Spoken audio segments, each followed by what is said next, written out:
welcome to Hot Boys Talk Show. It's been a minute, but it's good to be back.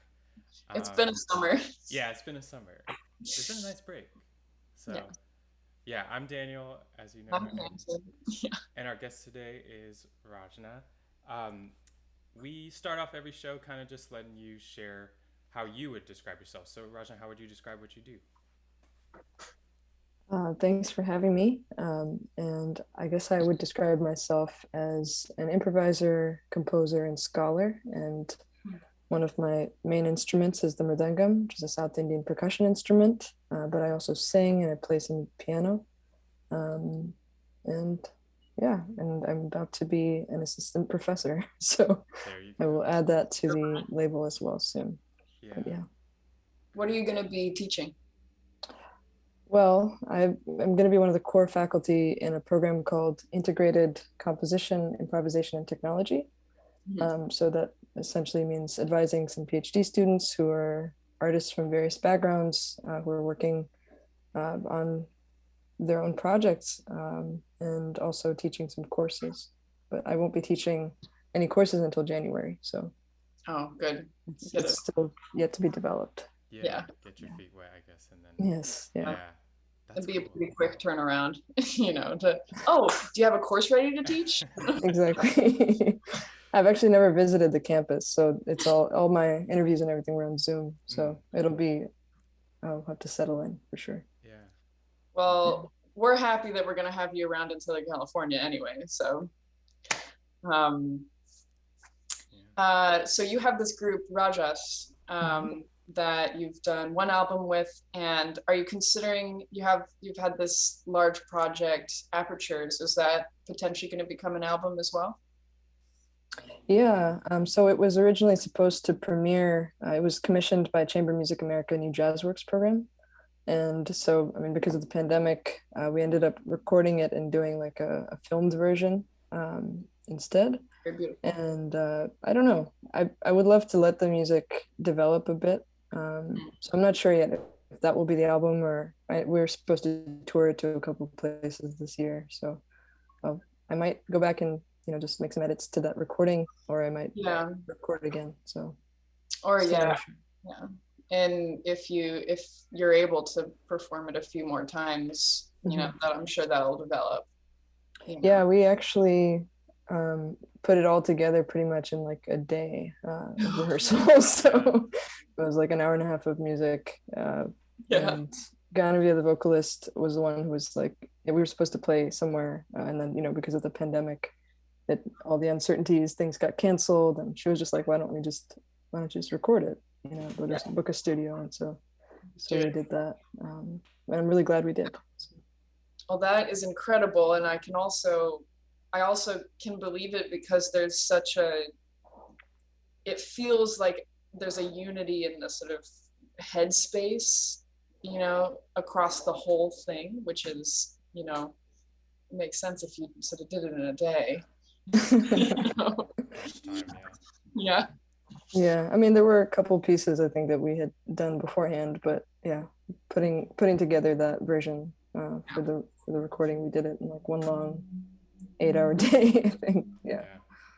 And you have the album out of Agency and Abstraction. With that album, was there a similar process of kind of working through this in a performing context first and then going into the studio, or was it like was it a different process for you with that? So that one was definitely different. So I actually started the band in 2013, and it's gone through so many different configurations. And so that album is sort of like a compilation of pieces that we'd done over the years, and I sort of like orchestrated it specifically for that version of the band. And so it was sort of a documentation, I guess. A lot of those pieces, when we performed them, they weren't actually so like, there weren't all these cues and stuff. So it was actually pieces that normally had a lot more like meditative processes that could take anywhere from 10 to 15 minutes. So all of that, for the purpose of the recording, ended up, you don't have the same amount of time, I guess, when you're recording. So it just ended up being a little bit more specific. So it was sort of a documentation of like a few years of work. Yeah. And is that how, that's interesting. Like, should, or do recordings then become just kind of documentation of the process, and then the performance is like this moment of exploration and meditation? Like, is that a way you're looking at recordings, as like kind of just the way to snapshot what kind of work has been done in the field? Yeah, this is a big topic that I have a lot of opinions about, because what happened essentially was, so like I just to kind of talk about even my history as a composer, like I grew up playing Carnatic music, right? So a lot of my composition was just on the side, like experimenting with ideas on the piano. And when I started this group, a lot of my scores were very like skeletal, and so we would use that just as points of departure to mostly improvise and bring things together collectively. And so it's a sort of interrogation of my relationship to specificity, I guess, coming to a place where I was orchestrating things a bit more, but then also realizing that sometimes that has a negative impact when you go back and try to perform the same things that you recorded in a very particular or like cue specific way. And so that actually, recording that album and sort of seeing the effect it had on those pieces, just for myself, like getting attached to those versions, kind of getting attached to these like very through composed versions of those pieces, and just like the gap between how we would normally perform it and how we had like purposefully recorded it. It actually started this longer process for me to think about, how do I work with scores in the first place? And for a while I felt very like allergic to scores. Myself, I still don't really like looking at a piece of paper when I'm performing. So it didn't feel very intuitive, and it felt like, well, this is just what I have to do in order to translate my ideas and have an efficient rehearsal. And I, wanted to sort of interrogate that attitude towards it. And I feel like this new suite, I was a lot more intentional with what I put in the score. I sort of mixed different languages, so there's a lot of it that is using Western notation, but then some portions of it that are building on other kinds of ideas, like polyrhythmic ideas, or sensibilities that are specific to like specific Indian ragas.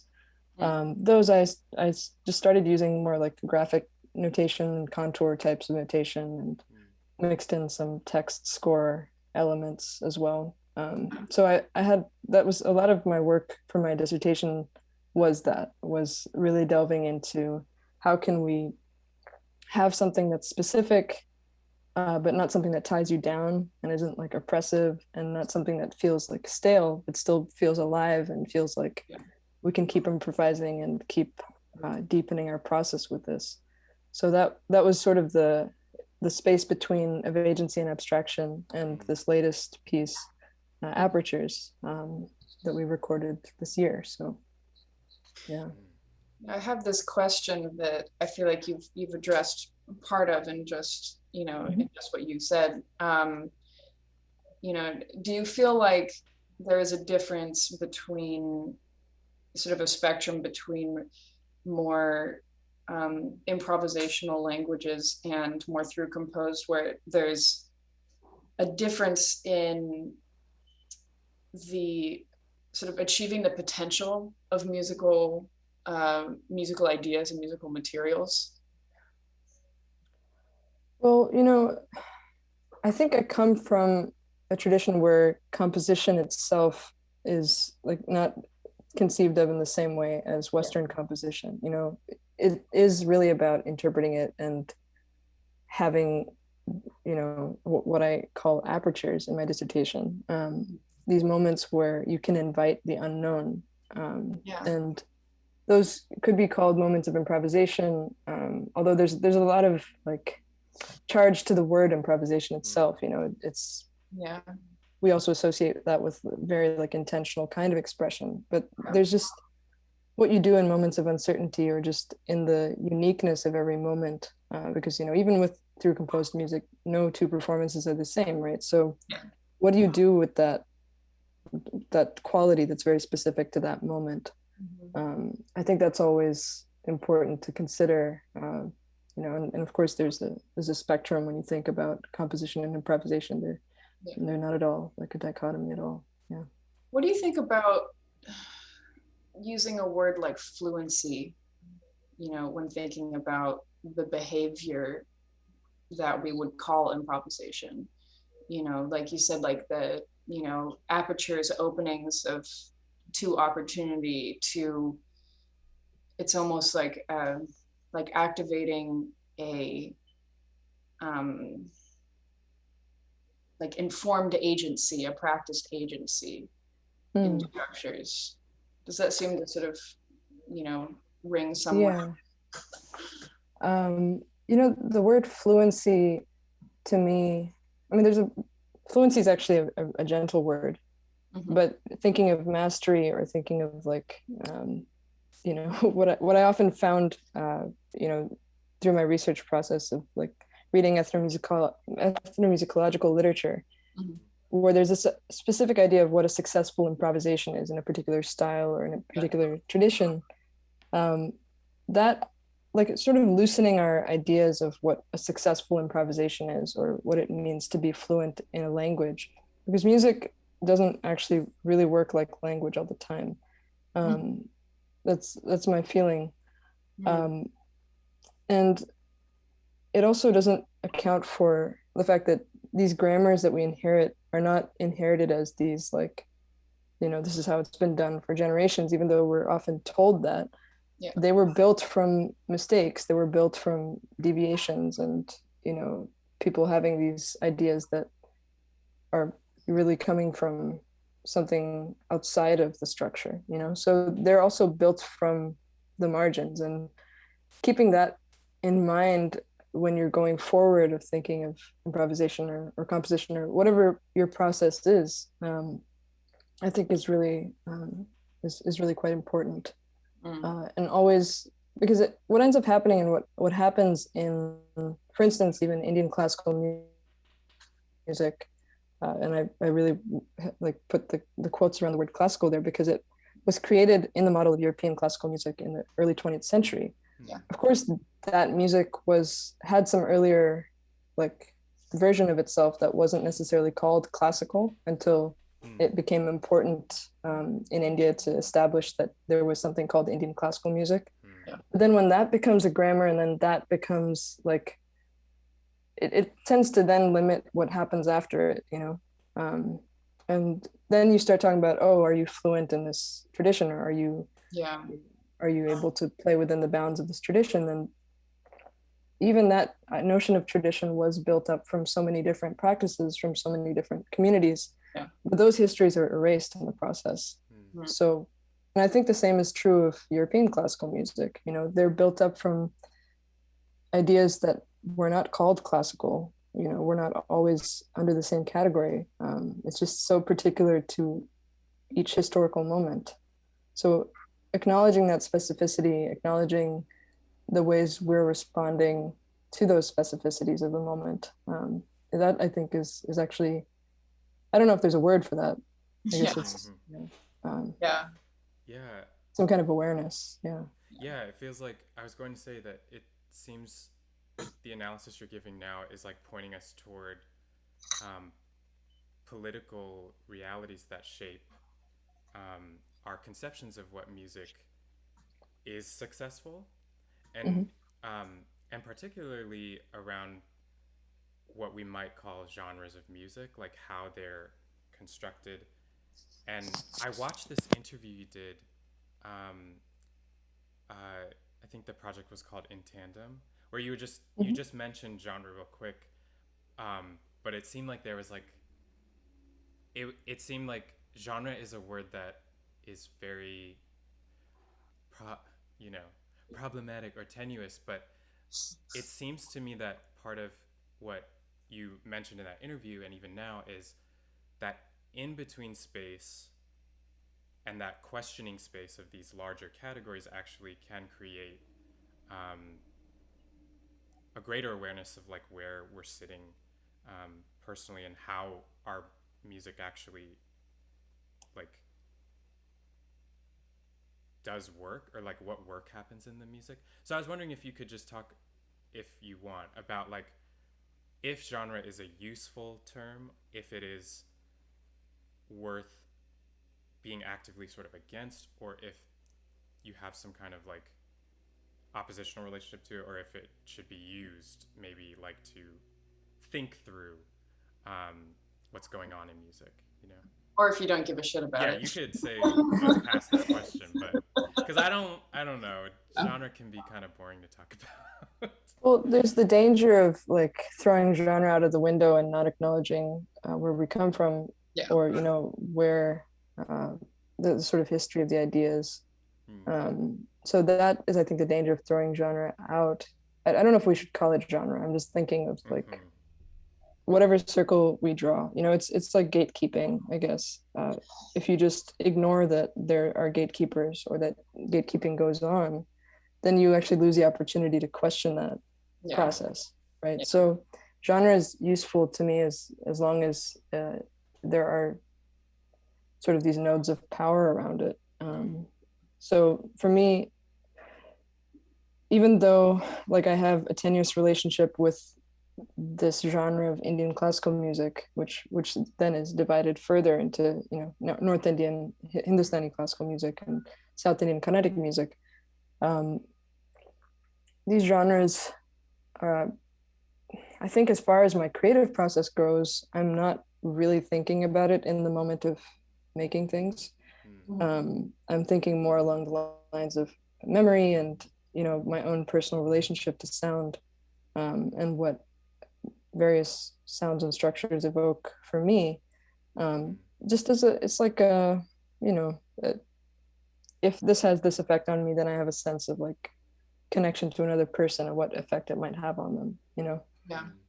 Not from a space of, oh, I'm masterfully using the concepts of Carnatic music. And I mean, of course, people want to talk about my music that way. That's obviously just capitalism. People want to be able to claim territory. They want to be able, and to assign value. To say such person has a mastery. Yeah, exactly. Yeah. So finding a way to not ignore that process, like for me, finding a way not to ignore issues of caste as they're entwined with Indian classical music, my own caste identity, and the privilege that comes with that. So it's ultimately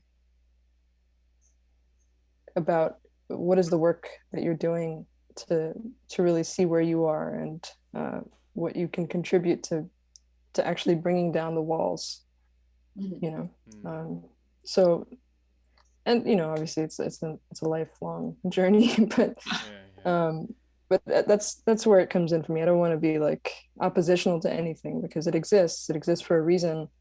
Part of our job as artists is to understand why it exists, and also to confront those barriers, whether it's sort of entry barriers or the barriers that a lot of Western classical musicians and venues are talking about now, which is why are our audiences not so diverse, or so having that always in view, and not throwing that out, and having a critical perspective on it, I think is important. On that note, I'm gonna play some music. So we can listen to something. So we're gonna listen to a little bit of the track Communitas from the album of Agency and Abstraction. Right.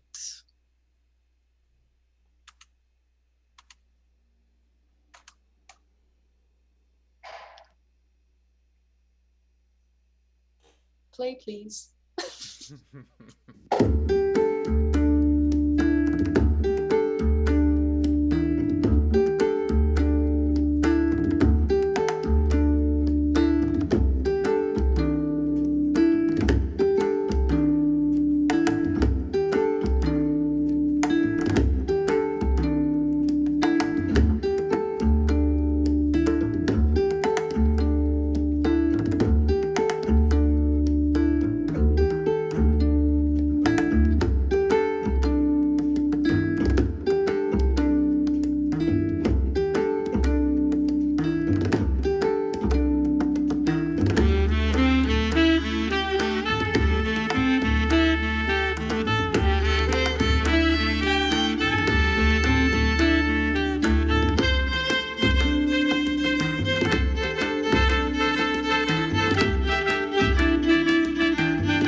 I was like, how much time has passed? I was like, oh, minute and 40. Yeah, it's a great track. So is this one of the tracks that, you know, it feels because of all of the unison in line and the consistent fluctuation metrically, is this one of these ones that became a little bit more solidified in recording? Actually, this one I think was, if I'm remembering correctly, was basically what happened was I strung a few pieces together in a suite, which is sort of the main suite in the album. So this ended up becoming part of this weaving together of a few different ideas. So in that sense, I guess it was more, you know, something prepared than we might have done otherwise. One thing I often liked to do, and I still like to do in performances, is sort of let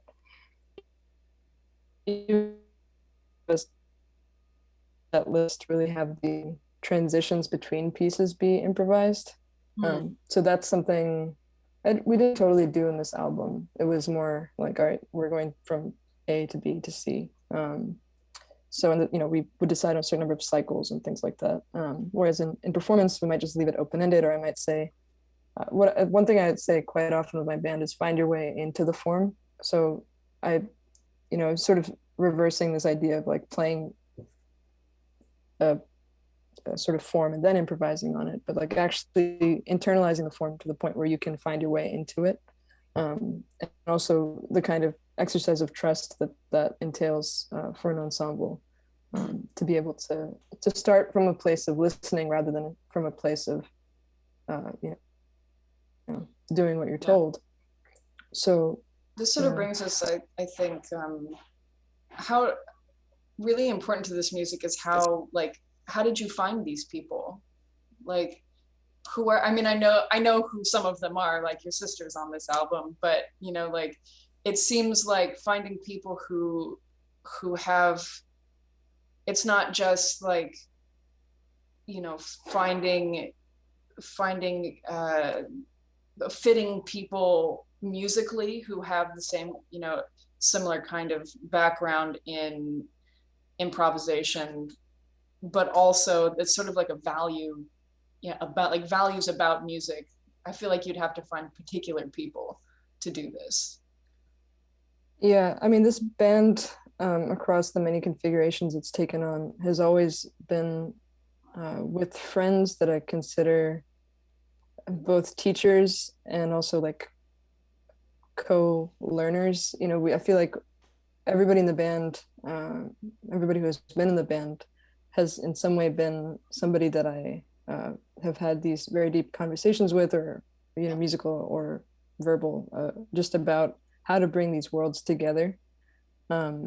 I specifically look out for people who aren't necessarily like aligned with one way of thinking about music, who are really curious about expanding their approach, and who don't treat like the perception of form as something that's static, or you know, only can be seen from one perspective, but people who can really, and who are really interested in going through that challenging process of like, oh, what if everything I know about music is, you know, just thrown out the window and I need to like latch onto another way of thinking or hearing.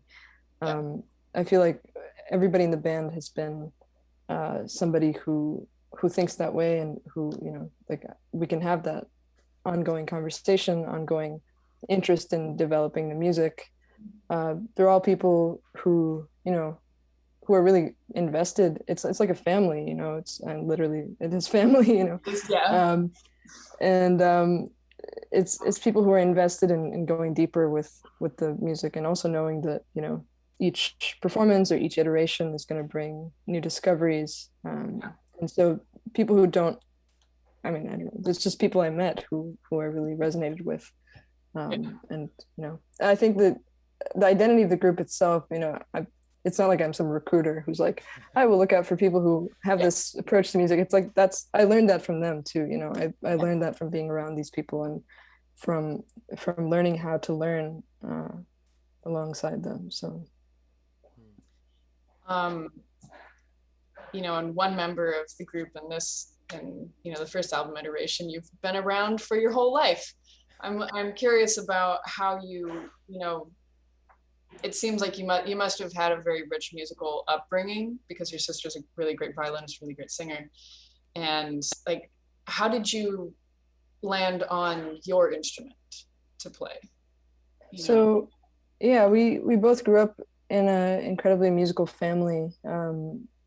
My mom was a singer and dancer, and my dad plays the mridangam, which is how I got started with it.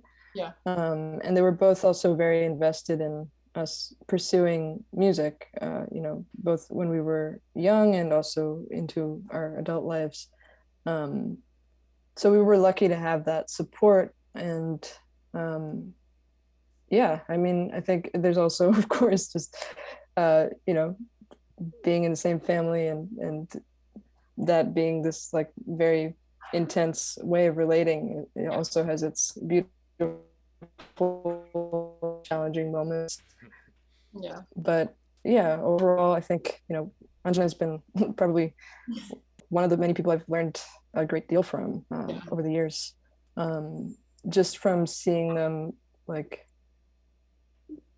the way that their approach to the violin has just blossomed over the years, and also taught me so much about what that instrument can do, what any instrument can do, in working across different inherited languages. It opened my eyes to a lot. And I think definitely Anjana's role in the creation of Rajas is incredibly significant. Yeah. This could be a cool segue to talk a little bit about mridangam. Just I was curious about kind of like the roles that maybe are like, you said inherited languages maybe, but like this drum in the context of Carnatic music, is it like used as you use it in different pieces that you do, or are you trying to kind of have a different relationship to the drum as you're making other pieces, or just like roles in general, like instrumental roles in general, how you're vibing with those or going? Yeah, I mean, I think, well, we as mridangam artists in like a conventional Carnatic ensemble, we're constantly responding and sort of anchoring the whole ensemble in this time cycle, which is called the tala. And it's quite open compared to how the tabla is played in Hindustani music, for instance. It's actually quite open-ended, and there's a lot of freedom. We're not actually orienting around a particular groove that tells the musicians where they are in the time cycle, because there's actually somebody who's clapping the time cycle. So that's the common reference point. So everything that I would play in that context is improvised. Of course, it's based on, listening to how people accompany certain compositions, but it's a very voice-based music. So everything is oriented around these sung compositions. Of course, there are instrumental ensembles as well that play the same music, but it has lyrics. It's very, very much oriented around that. I think there's a lot of there's a lot of differences between how that world, the sound world, works and the sound world that I've worked to build with Rajas. Partly, I mean, I did take a lot of inspiration from how people play the drum kit, and did a sort of like mapping of sounds. Like, not, it wasn't something that I like did intentionally, but just over listening and playing with various drummers, like just finding that there were some parallels. And it involved reorienting towards my instrument too, because I never treated it polyrhythmically before then. So like the two hands were always geared towards playing a linear sort of phrase. And when I started working with folks in the creative music scene and studying like Afro-Cuban approaches to rhythm, I started experimenting with just having two different things going on the two sides. And a lot of the music on Of Agency and Abstraction started out as etudes for me to like figure out, not only how can I play these rhythms and get comfortable with them, but how do I function within an ensemble? Yeah. And I often found myself thinking about everything else except what I was supposed to play. As I think a lot of people do. That's the last thing you figure out. And so, Yeah. I ended up with, I have my, opinions about how some of the early performances went. Like I felt like I wasn't, I hadn't really quite figured out what my role was in the group, because I was engaged as a composer and also like not really sure what the mridangam was supposed to sound like in the ensemble. So, it was just trial and error, honestly, and also just trying to see what felt good, what felt necessary in order to guide the ensemble, what kinds of cueing or like what kinds of timbral choices would guide the ensemble in different ways. Yeah. So it was really a lot of just sitting with it and like hacking away and trying to see like what worked. And of course, at the same time, I was working on, I haven't been playing with just the phrases,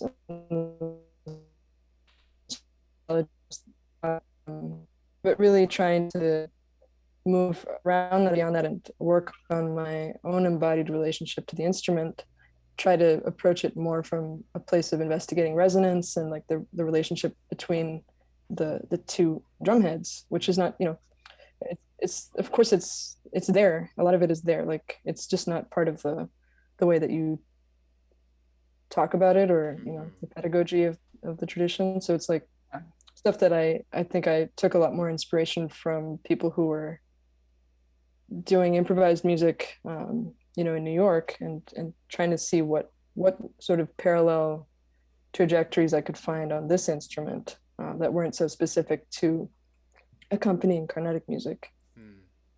Yeah. So there's so many,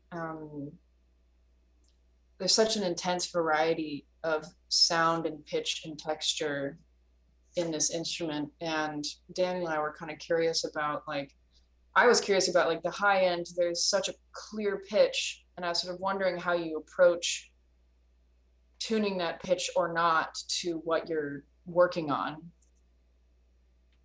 Yeah, I mean, that's always a challenge when I'm playing in other folks' ensembles, because they'll have to write in something that makes sense, like harmonically with D. Yeah. I mean, D, it doesn't have to be tuned to D. It's just that's like the best, that's like the sweet spot for the mridangam. It's a really good sounding note for it.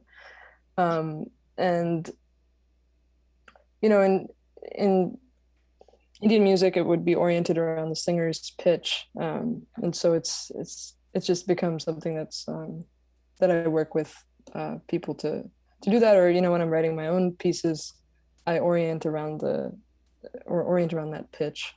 There's also this other pitch that has all these weird overtones, which is hard to really capture. It's sort of like somewhere between a minor second and a major second from the tonic of the drum, but it's a really fun sound to play with. It's very chaotic sounding, and I love it because if you strike, it's just like an open strike on the higher drum head, and you can feel it on the other side, and you can feel the like resonance in the cavity in between.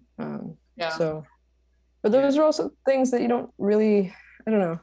When I was taught how to play the instrument, those weren't things that we really talked about. Those are things that you had to kind of figure out on your own, or like was done tastefully based on what was appropriate for the music. But I've been having a lot more fun with it, I think, just going wild and trying to experiment with that. Yeah, I don't know if okay, I have a question about one sound, and I wonder if it's the one that you were mentioning, but there's like it's an extremely buzzy sound, and it sounds like there's like a beating pattern between the two drum heads. Like, I don't know if we have a sample of it, but it's like a very visceral buzzing sound, and it sounds like the lower drum is like moving up in pitch, and then like the higher drum might be like interfering with that sound. I know there's a like. You were saying in retrograde that there was something, you heard it in there. I think it was in the beginning of retrograde. There's like. I can pull it would up. be helpful. I wish I had I know. the cue I'm the for- one that's responsible for all of these. Or like the video I saw it on mainly was, I think you were kind of giving a primer on Conical for the NYU channel, and it was like in that etude, there's like some sound that's very buzzy. I don't know. It's just It might it's be the really one I'm just- talking about. It's kind of hard to miss because it usually sounds like out of the, like, because there's a very like pretty Yeah. sound that comes on the right side of the mridangam, which is like the tonic note. That's usually the tonic of the singer. Like it has a very sweet sound, and then there's this like weird chaotic, like Yeah. they both kind of buzz, but this one probably buzzes a lot more and interacts with the left side a bit more. Yeah. Yeah. See if it's in Playing a this little. sample maybe. Yeah, I think it's Sounds good.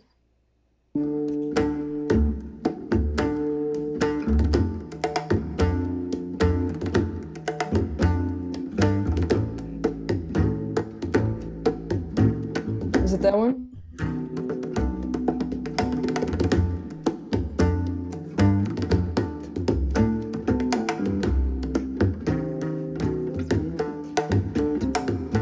Was that it? It's hard for me to hear in the things, but I was pretty sure that the beginning of this had it in there. Yeah.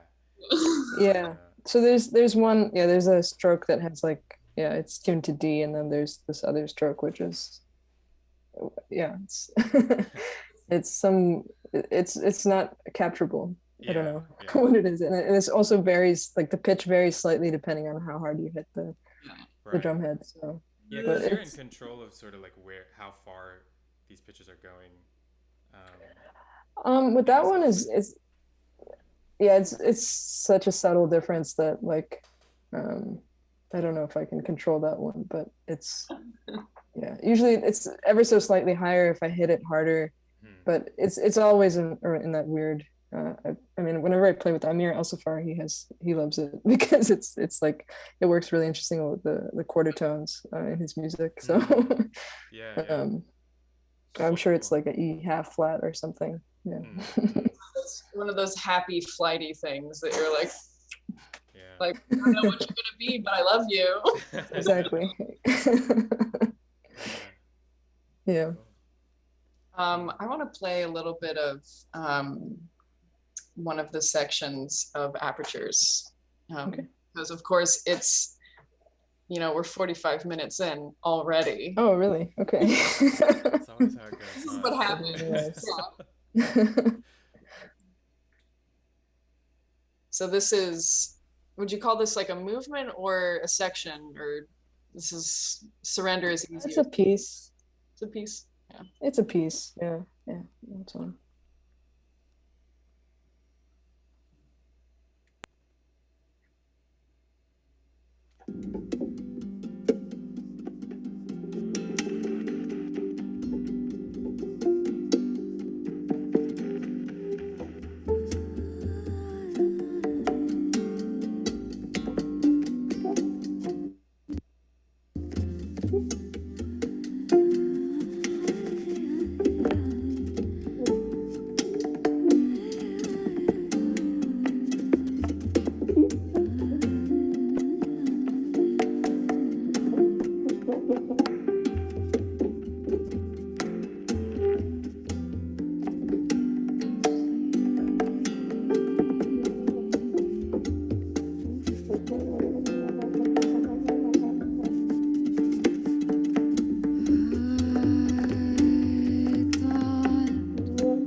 the texture in this section feels so like, I feel like a lot of the piece before this point feels almost like grounded and clear-eyed, but in sort of a dark place. And this is like the first sort of like kind of livening that happens for, you know, for me. Can you talk a little bit about this piece? Sure. Actually, the early version of that, those lyrics, that the sort of song that it starts with, was something that I sang at Banff when we were there together a couple of years ago. Yeah. And Ganavia was there as well, and Anne Bourne on cello.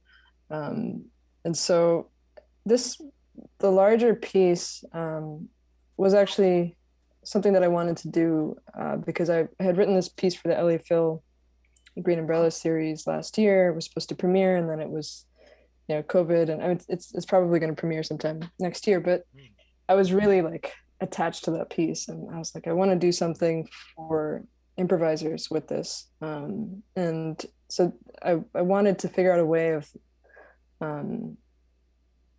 entering into one of those sections of that piece with this song, because it felt like, you know, there's a couple of pieces in this suite where I brought in lyrics that I wrote. It's the first time that I worked with lyrics that I had written, and it felt like both, or, you know, there's one set of lyrics that Ganavia had written for one of the pieces, but the two lyric sets that I brought in felt like very vulnerable sections, and actually, incidentally, they're both written in a space where the ensemble has a lot of freedom as to how they approach it. Like there's some kind of general idea that I wrote out, or like a progression or something.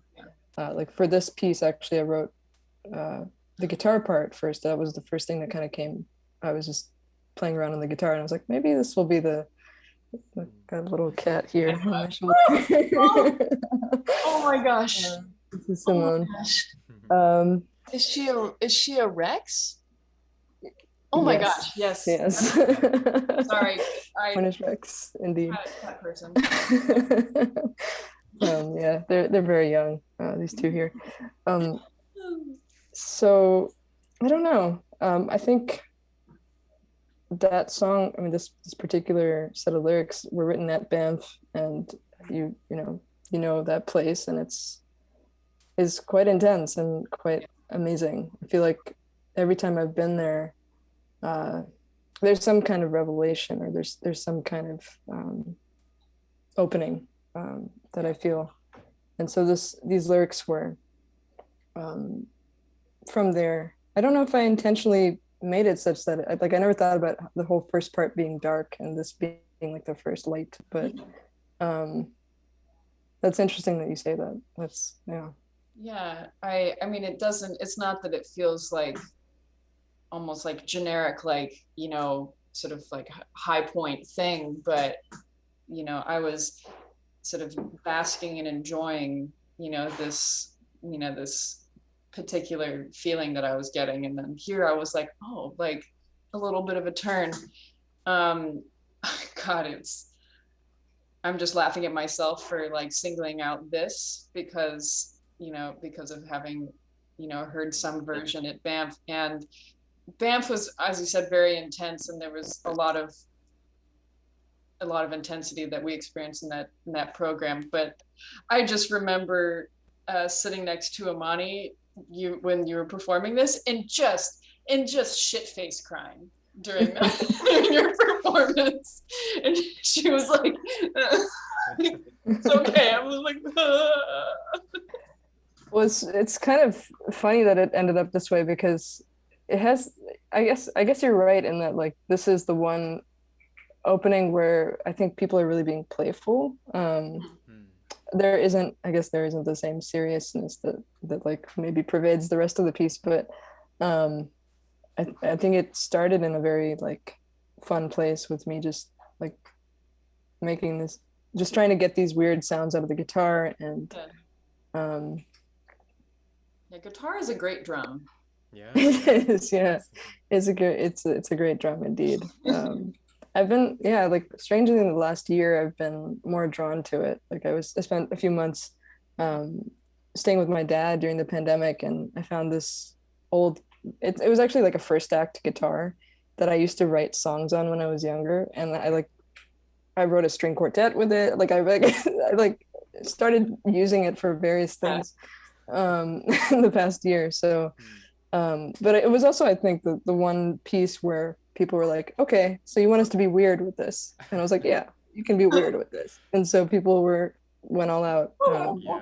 You know, So Yeah, yeah. it's a cool moment because there's like, I get kind of like swirls and confused around who is, there's no sense of like, you've got to listen to X person. And um, yeah, and at the same time, it feels like there's these ways that people sync up or find resemblances to each other's sounds. yeah. So maybe just that, in that moment, this is maybe more technical, but like, are you asking them to find, or is there a direction toward the timbral aspects of that section, or is it more you've got a harmonic structure and then this is the weird section, or like what are the things that you like to direct people toward?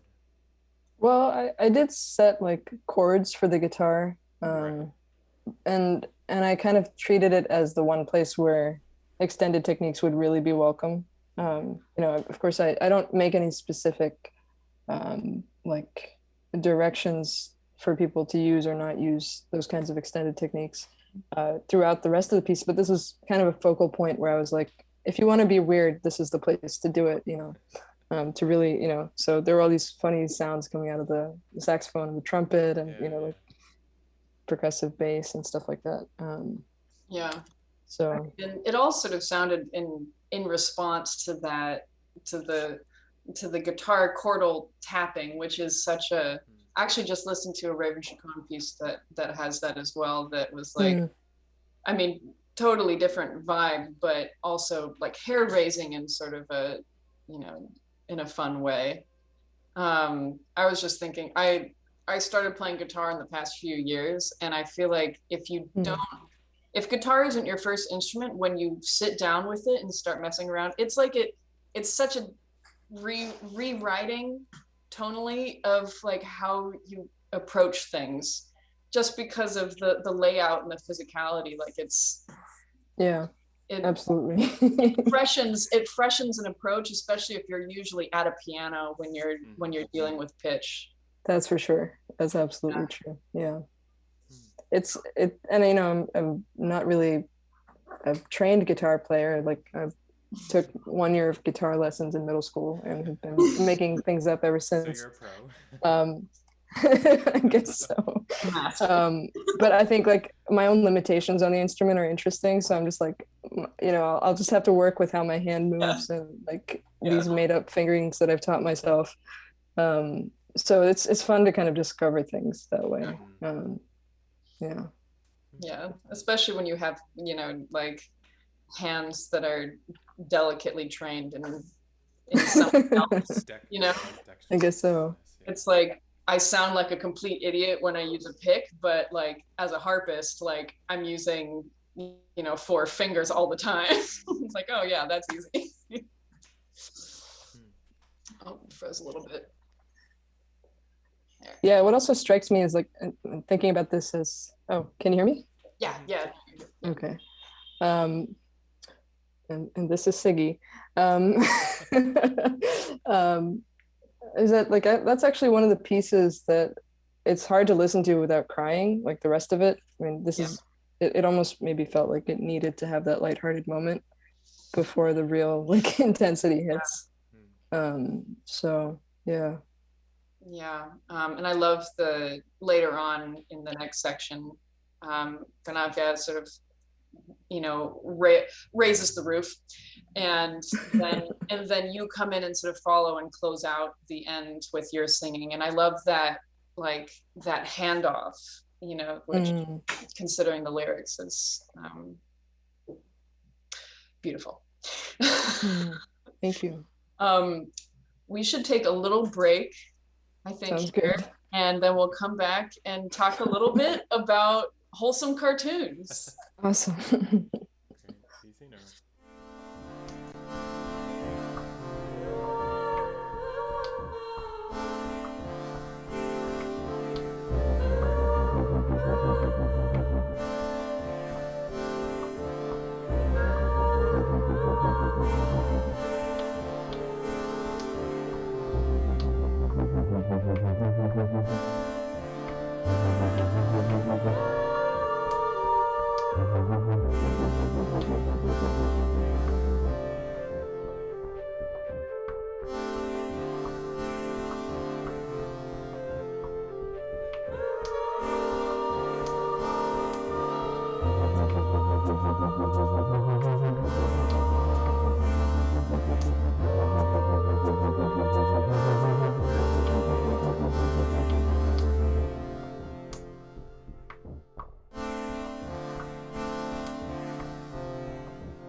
All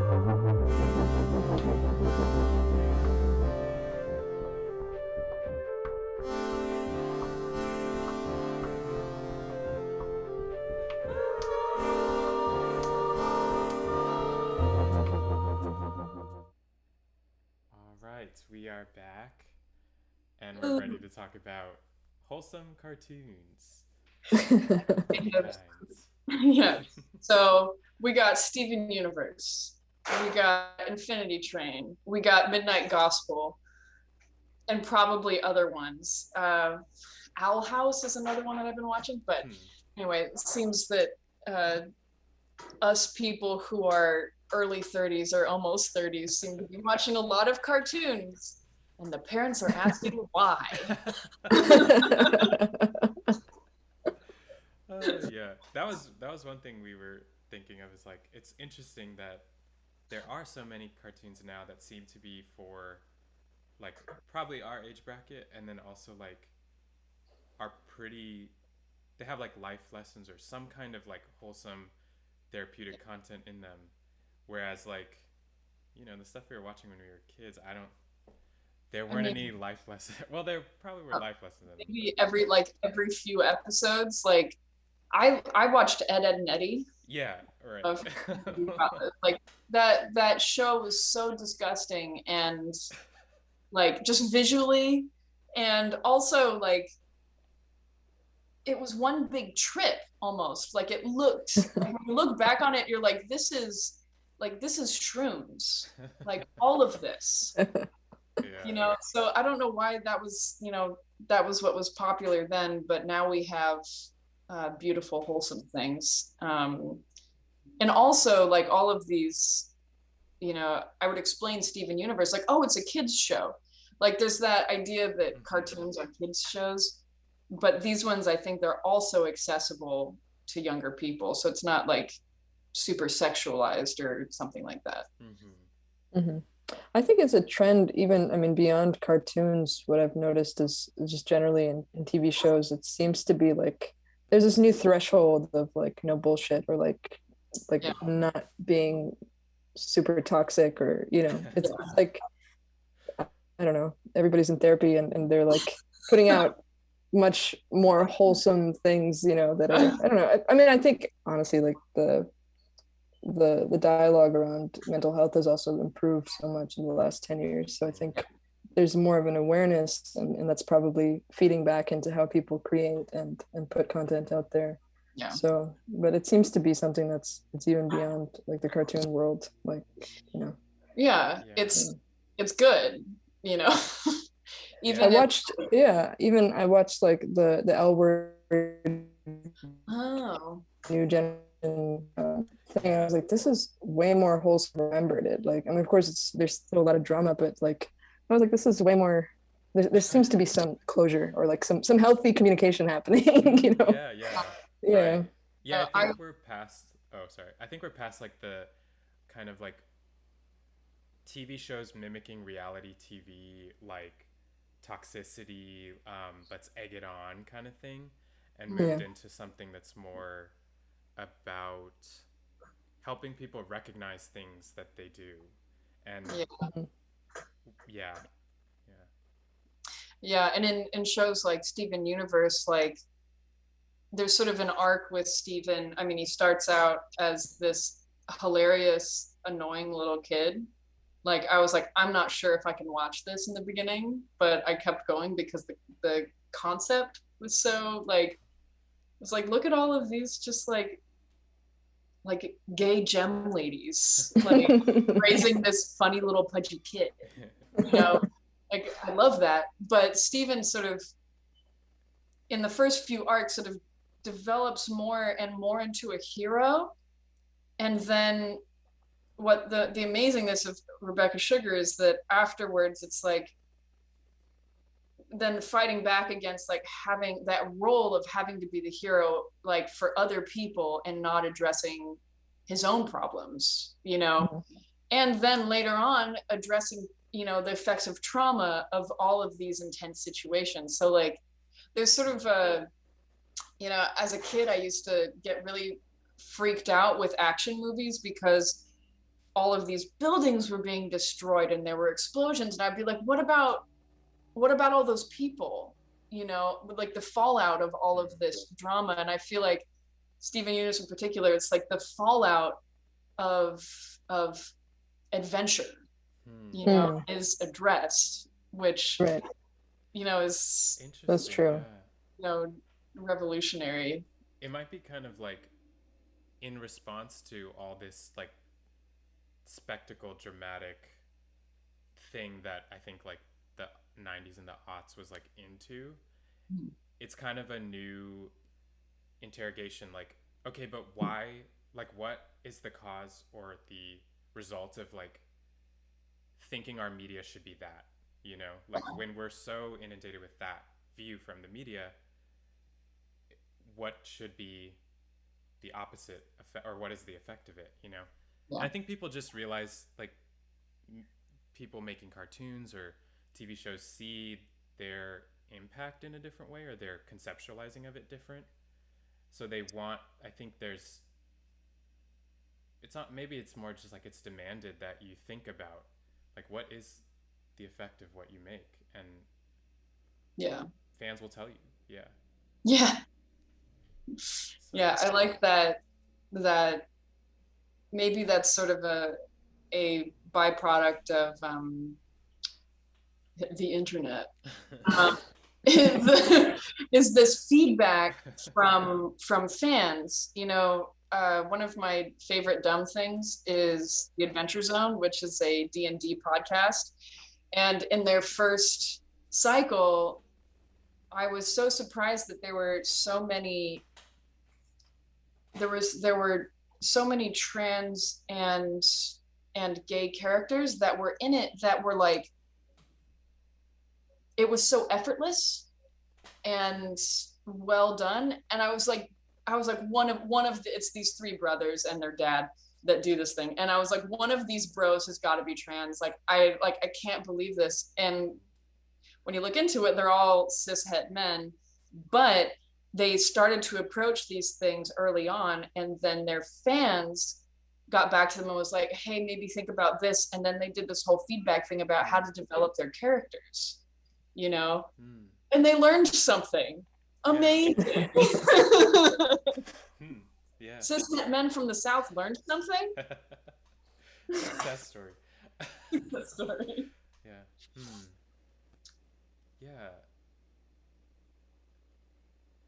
It's interesting that loop that is happening. I wonder if that happens with music in any way, or if there's connections there. This is something I'll think about on my own, but you know, how we do that with music. Is there some kind of clear feedback? Because I think in the cartoon world, there's so much, or just like TV shows, fan pandering is a concept, or like knowing that there's this connection is there, and there are great versions of it, there are less successful versions of it, but I don't know if music does that in a separate way, like how we have dialogue like that, or if the ways people interface with our work end up getting then put back into the work itself. We don't have to go there, but I just am thinking about that. Well, I was sort of wondering if there's maybe more of that in hip hop in particular, and things that music that have really text dense works, where it's less like metaphorical and abstract on the surface, you know.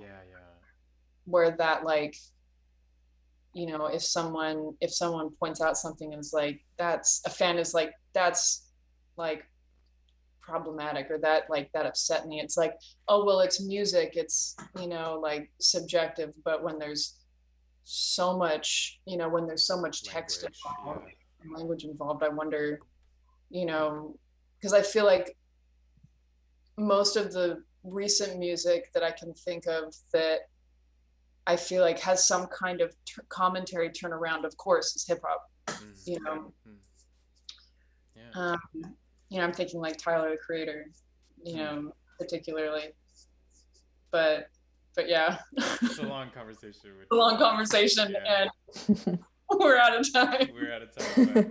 But, but thank thank you so much for coming and talking with us, Rajna. And Yeah. Thank you. yeah, Thank you for having me. yeah. Have so much fun in Paris for the rest of your time. This sounds Thank so you. cool. I will. I'm mostly going to be playing with these cats for a while, so All right, yeah. everyone. Bye. All right. All right. Bye. Bye.